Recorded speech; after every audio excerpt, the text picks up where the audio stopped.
आज की क्लास में हम स्टडी करने वाले हैं इंडियन पॉलिटी, भारत की राज व्यवस्था। भारत की राज व्यवस्था मीन्स इंडियन पॉलिटी।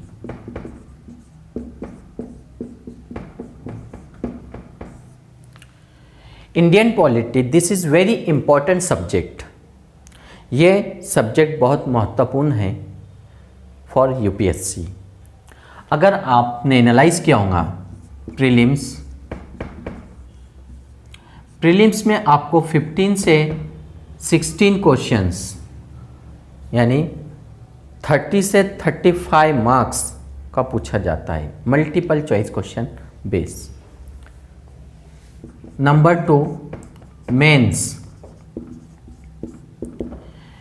मेंस का GS2 general studies paper second, totally 250 marks Indian polity पर है। नंबर 3, इंटरव्यू में आपको इससे रिलेटेड बहुत सारे प्रश्न पूछे जाते हैं। करंट सिचुएशन,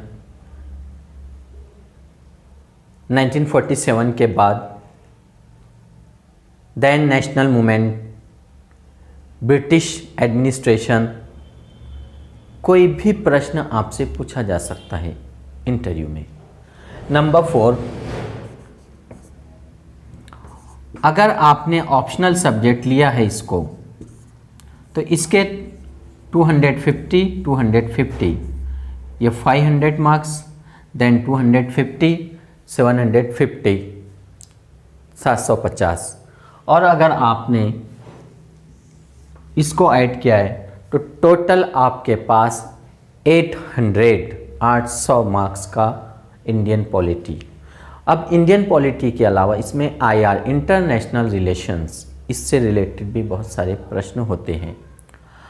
अब हमें ब्रिटिश, इंग्लैंड और अमेरिका और एक हमारा भारत, ये 3 देशों का जो एडमिनिस्ट्रेशन है उससे रिलेटेड हमको स्टडी करना है। तो आप ही बताइए कौन सा सब्जेक्ट सबसे महत्वपूर्ण है। एनालाइज करो। इससे पहले की क्लास मैंने आपको बताया था कि अगर आपको IAS ऑफिसर बनना है तो सिलेबस पढ़ो, और सिलेबस आपने पढ़ा है तो उसका प्रीवियस ईयर का क्वेश्चन पेपर पढ़ो, एनालाइज करो। और ऑप्शनल सब्जेक्ट आपको चूज़ करना है तो देखो प्रीलिम्स में कौन से सब्जेक्ट से क्वेश्चंस आ रहे हैं, मेंस में सबसे ज़्यादा कौन सा क्वेश्चंस आ रहे हैं, और इंटरव्यू में किससे रिलेटेड क्वेश्चन पूछे जाते हैं, और आपका इंटरेस्ट। और इंडियन पॉलिटी एक ऐसा सब्जेक्ट है जो प्रैक्टिकल बेस है। ये ऐसा सब्जेक्ट है जिसमें आपको काम करना है।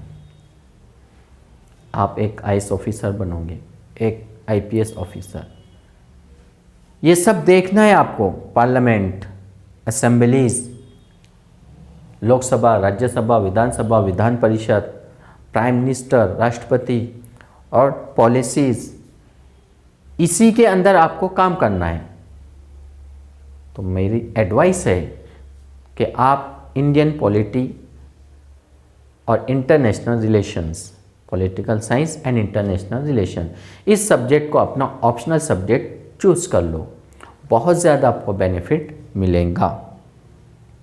ओके, तो अब हम स्टार्ट करते हैं। ये हमारे UPSC क्लास 3 है। इससे पहले हम लोगों ने सिलेबस से related previous year question paper discussion देखा है, और इससे पहले के एक और वीडियो में मैंने आपको इंग्लिश लैंग्वेज के बारे में, उसका जो ग्रामर है, पैसेज है, किस तरह से हम ज़्यादा से ज़्यादा मार्क स्कोर कर सकते हैं, उस बारे में भी बताया हूँ। तो चलिए माय डियर स्टूडेंट्स, आज की क्लास में हम स्टार्ट करते हैं इंडियन पॉलिटी, भारत की राज्य व्यवस्था। तो सबसे पहले देखते हैं what is constitution, means Bharat का संविधान। संविधान किसे कहते हैं? तो किसी भी देश की जो सरकार चलती है, जो रिटन होता है रूल्स एंड रेगुलेशंस, जिससे उस देश की व्यवस्था चलती है, जिससे सरकारें चलती है, जिससे जनता खुश है, तो उसे हम क्या कहते हैं? संविधान।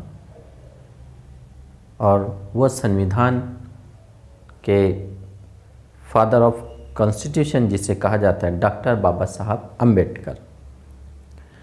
अब संविधान लिखने का जो प्रस्ताव है, कैबिनेट मिशन प्लान के अंतर्गत प्रस्ताव रखा गया था कि भारत को जब आज़ादी मिलेंगी, भारत को जब फ्रीडम मिलेंगी, तो भारत के पास अपना एक खुद का कॉन्स्टिट्यूशन चाहिए, भारत का अपना एक संविधान चाहिए। तो संविधान बनाने के लिए बहुत सारे मेंबर्स एक जगह जमा होकर और पूरे भारत का संविधान 26 जनवरी 1950 को इंट्रोड्यूस हुआ। और इस संविधान के पीछे हम पहले देखेंगे ऐतिहासिक पृष्ठभूमि, means historical background.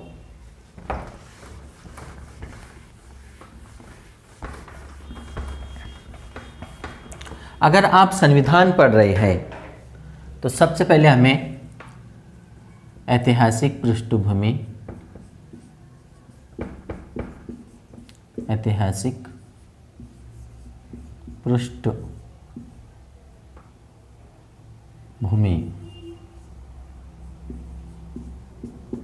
Historical background.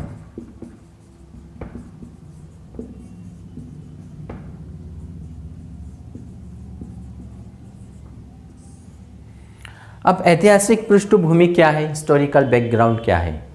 आप सबको पता है, यूपीएससी की प्रिपरेशन कर रहे हो आप लोग, इतिहास के क्या हुआ था। 1600 ईस्ट इंडिया कंपनी भारत में आई और east India company for trade, कारोबार, व्यापार करने के लिए आई थी। और क्वीन एलिजाबेथ फर्स्ट,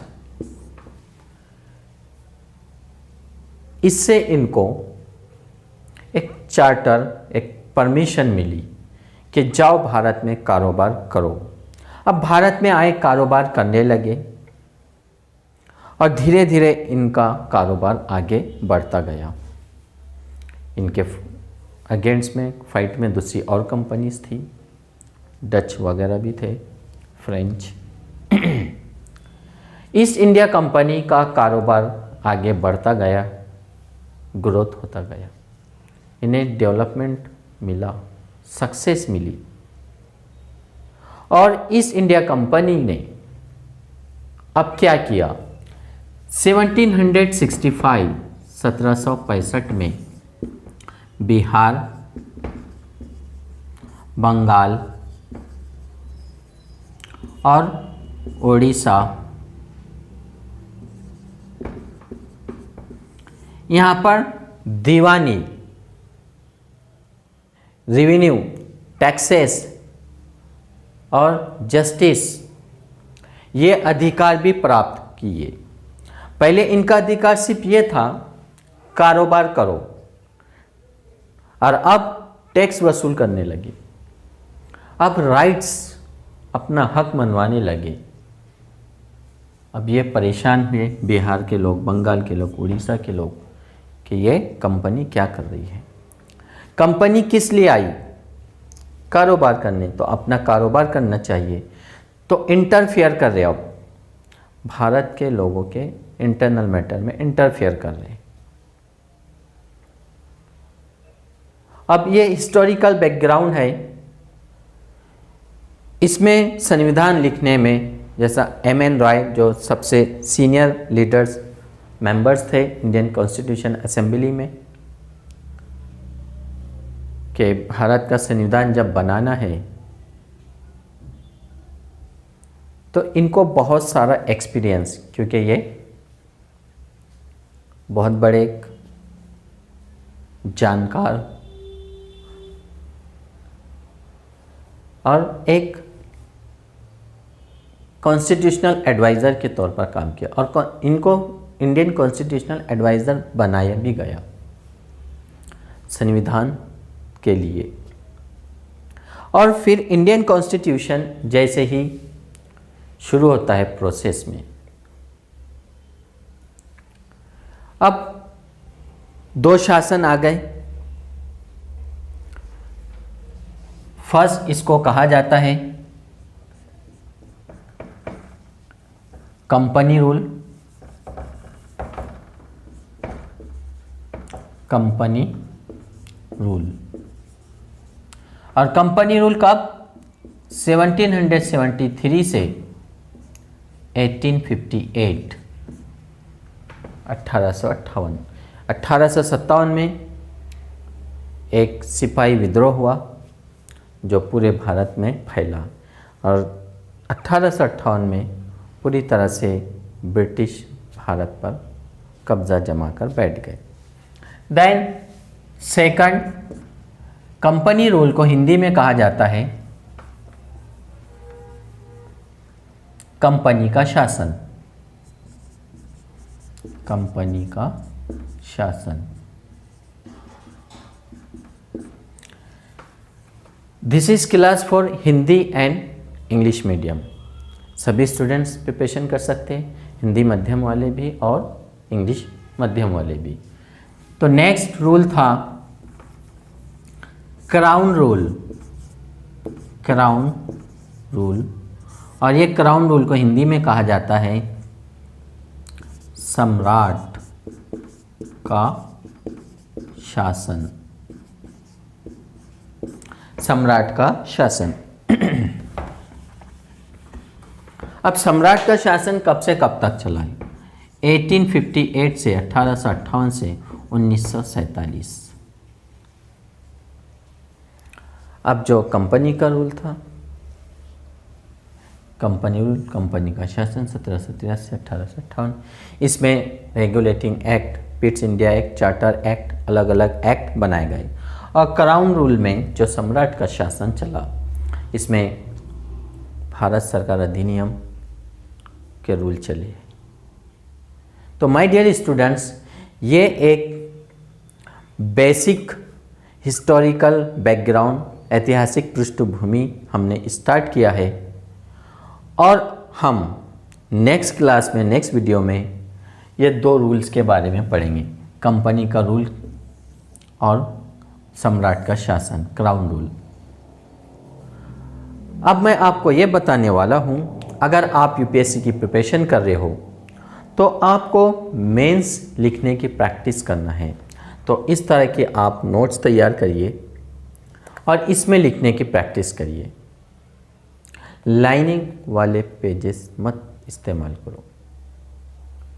आप अगर पेपर सॉल्व कर रहे हैं तो यह है आपकी आंसर राइटिंग प्रैक्टिस। अंडरस्टैंड? तो इस तरह अपनी नोट्स अच्छे से बनाओ। एनसीईआरटी की नोट्स, आपके रेफरेंस बुक की नोट्स, जो आप डेली न्यूज़पेपर, मैगज़ीन, पिब वेबसाइट, जो भी आप करंट के सोर्सेज से तैयार कर रहे हैं करंट अफेयर, उन सबको अच्छे से ध्यान से लिखो, फिर पढ़ो, एनालाइज करो, समझो, देखो उससे रिलेटेड प्रश्न आए हैं या नहीं और आगे कैसे आ सकते हैं। तो तब आपका यूपीएससी का लेवल बढ़ेगा। और एक टारगेट रखो 2024, और किसी का टारगेट है 2023, 2023 या फिर 2024। जिनका जैसे प्रिपरेशन हो चुकी है उस बेस पे आप स्टडी करिए, फिर बनेंगे आप आईएएस ऑफिसर। आईएएस ऑफिसर बनने के लिए आपको सैक्रिफाइस करना होगा। समय है आपके पास, स्टडी करो। आपके पास 1 ईयर प्लान है, 2 ईयर प्लान है 3 ईयर प्लान है। अगर आप 1 ईयर प्लान है तो 15 से 16 आवर्स, 15 से 16 घंटे स्टडी करना ही होगा आपको। तो फिर आपका रिजल्ट, और कोई भी रिजल्ट लगाना है आपको, पास करना है, तो अपने अंदर कंसिस्टेंसी ला लो, फिर देखो उसका रिजल्ट। 2 ईयर प्लान आपको